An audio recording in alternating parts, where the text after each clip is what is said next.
My name's Steve, and today I want to do something a little bit different. I want to ask you what actually matters. Now, we're standing on stage today to find the world champion from amongst these 58 amazing baristas. But what part of the next 15 minutes defines the best barista? For me, I think it's about focusing on the basics, taking away all the distractions, and just asking what makes a coffee drinking experience really special. I think this starts with a great coffee, produced, selected, imported, roasted, and brewed by professionals dedicated to their part in the chain of coffee. Now, today, it wasn't my job to farm this coffee or buy this coffee or roast it, but it is my job and my passion to brew it and serve it for you guys. So that's what I'm going to do. I'm going to serve you 4 espressos, followed by your milk drinks, followed by your signature drinks, all the while trying to connect and interact with you guys, my customers. This is why I have you around the espresso machine today, because I want to take us back to the cafe, where we can interact with our customers like this almost every day. And at the beginning of most days, what do our customers want but a great espresso and a little bit of social interaction? So we're going to start with the taste notes for your espressos. This is a really complex and aromatic espresso, and I want you to look for aromas of white florals.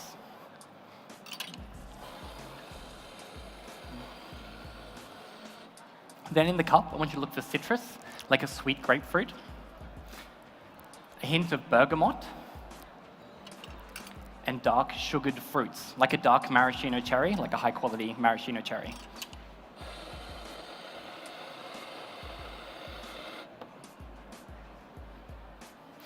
So it's going to be a light body, silky smooth texture, and a lingering pleasant aftertaste of that sweet grapefruit.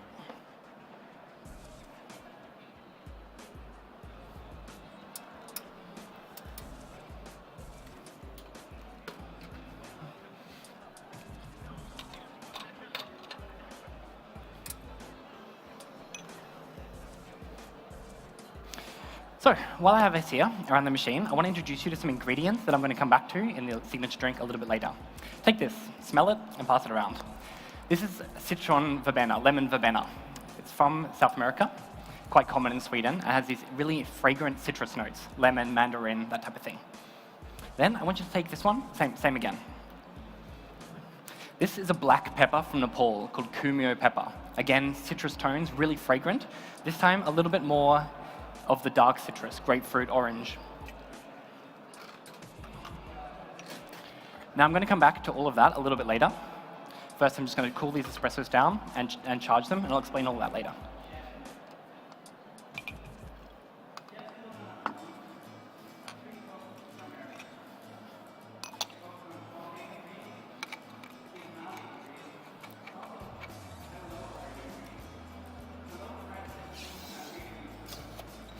Okay, so I want to come back to what matters. This time, when we brew espresso.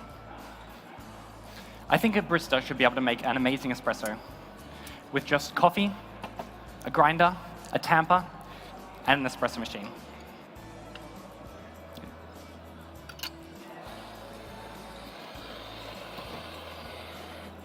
And whilst I love an experimental, crazy technique as much as the next barista, I don't think we should forget what makes a barista, which is their knowledge and ability to manipulate brewing variables to make you guys an amazing espresso.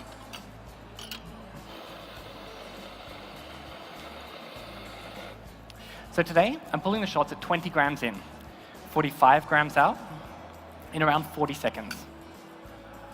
This is going to let me extract the coffee to 22%. That high percentage is going to show off that really nice sweetness and silky smooth mouthfeel. Keep the espresso nice and open and transparent.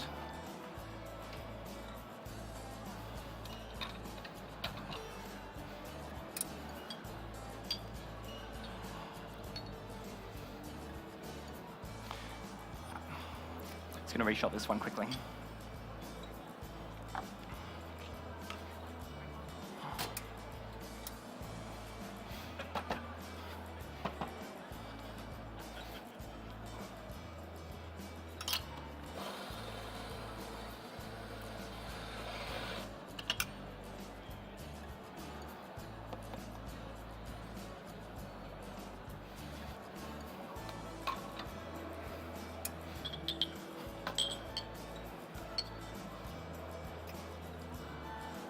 So we roasted this coffee on a 2.5 kilo D-dredge.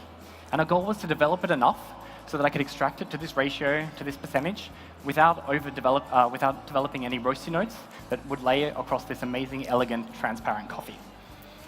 Now, as soon as this shot's finished pulling, we're going to move across to the judges' table for the rest of the presentation. Just 1 second, sorry.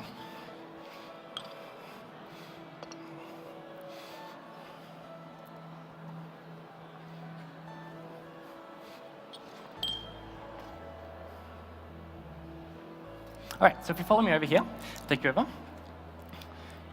Right there, I'll be back with the thing. Okay, so don't drink these just yet. I'll be back with instructions.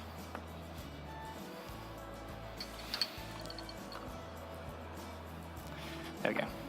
Now, when I think of you judges on stage with 58 of the best coffees in the world and so little time, I start to stress out a little bit. So I want to, again, ask what's really important. To me, it's about giving you the time and space that you need to truly appreciate and enjoy these amazing espressos. So you can take those spoons, give it a bit of a stir, and then put the spoons back down on the trays. By the time I finish speaking, these coffees have come down to a nice drinkable temperature. Then I'm going to give you about 2 minutes. So take your time, take at least 10 seconds between each sip, let it sink in, and really enjoy this amazing espresso. So drink up, and I'll be back with you very soon. Thanks.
All right, judges. So we're coming to the milk drinks, and I want you to take down these taste notes.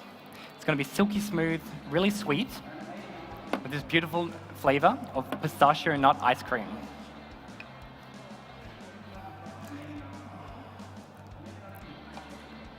Now, when developing this milk drink, I wanted to focus on that silky smooth texture and sweetness from the espresso. There we go. So I pulled the shots at 30 grams out this time.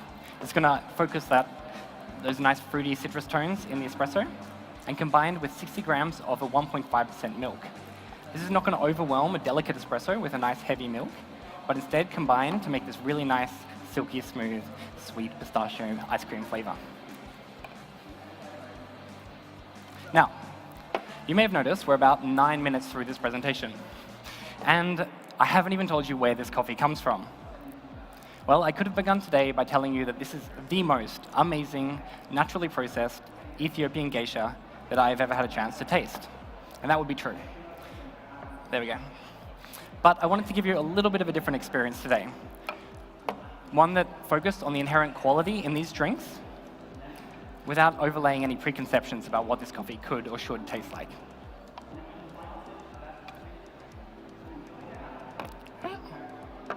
There we go, enjoy.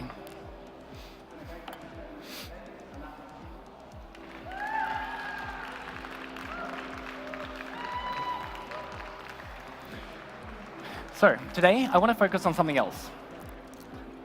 I want to focus on what separates this naturally processed Ethiopian from any other well-processed Ethiopian coffee. And the answer to that is control. This coffee comes from the geisha village estates in southwestern part of Ethiopia. They're on the farm, they have meticulous lot separation. So they can separate based on variety, location, and processing dates. Now this allows them to find those diamonds that might often get hidden away in big bulk lots of coffee. So this particular lot comes from a region on the farm called Oma, and it's populated with the Geisha 1931 variety. It was picked in mid-December, dried for 22 days, African raised beds, thin layers, constantly turned, parabolic plastic covering. Then it's screened with a size 16 screen size, rested and then vacuum packed and shipped off. Now, this is a lot of information for an Ethiopian coffee, but it's this level of care, precision, and control that gives us a natural, so clean and elegant and transparent. Combine that with the Geisha varietal and the terroir there on the estates, and you get one of the most amazing, elegant espressos that I've ever had a chance to taste. Now, from one elegant Ethiopian thing to the next, let me introduce you to my signature drink. This is Ethiopian champagne. And the concept is to take that aromatic, elegant espresso, and instead of covering it up, just reinforce it with other aromatic ingredients. So these are the taste notes. In the aroma, you're looking for that lemon and mandarin fragrant citrus aroma. Then I want you to look for sweet lemonade and some baking spices. In particular, this kumio pepper that you smelled before, so a citrusy, slightly peppery tone. It's going to be cool, refreshing, and sparkling as in carbonated. And then it's going to finish with this amazing dry champagne-like finish, crisp.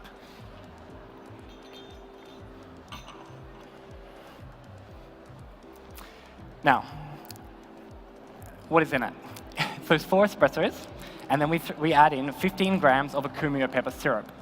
This is that same kumio pepper you smelled before, mixed with equal parts sugar and water for 5 minutes. This is going to draw out those lemony tones without making it taste peppery. Then I'm going to add 2 grams, just 2, of grapefruit juice. This is just there to lift the acidity a little bit to compensate for what we lose when we cool down and carbonate the espresso. To that, we have 100 grams of filtered water. This is going to open up the drink and make this really refreshing mouthfeel and texture. And then finally, I'm going to top it with the citron verbena leaf. This is going to make the drink perceivably more refreshing without altering the taste structure at all. Now, I could have made and prepared all this on stage for you today, but I know that that would not be as good and delicious and exciting as the drink that I'm about to serve you in these glasses. If this presentation is about focusing on what matters, then I've decided to focus on giving you this amazing, exciting Ethiopian champagne experience. Now, in order for me to be able to do that, I need to get the ingredients nice and cold for a long enough period of time. This will allow the carbonization process to actually take effect and give you that exciting, sparkling experience.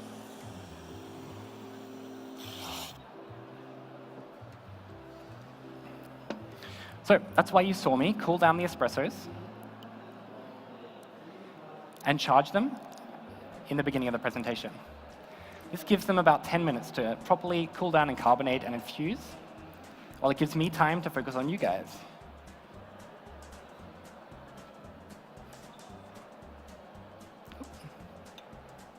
There we go. I'll leave that one there for you. Now, I began today's presentation by asking you what really matters. I think as an industry, we love to get caught up in these minute details and small incremental improvements. And that's cool and that's important. But I think sometimes it's really important also. Just put this one on. Sometimes I think it's really important to take a little bit of a step back and say, what is it in this signature drink here, this espresso, this coffee, or even just this experience that really, really matters? There we go. There we go. I think we can all agree that this is a little bit of a special service situation from barista to customers, but that shouldn't stop us from appreciating what makes a coffee drinking experience really amazing. Thank you so much. You can drink those now.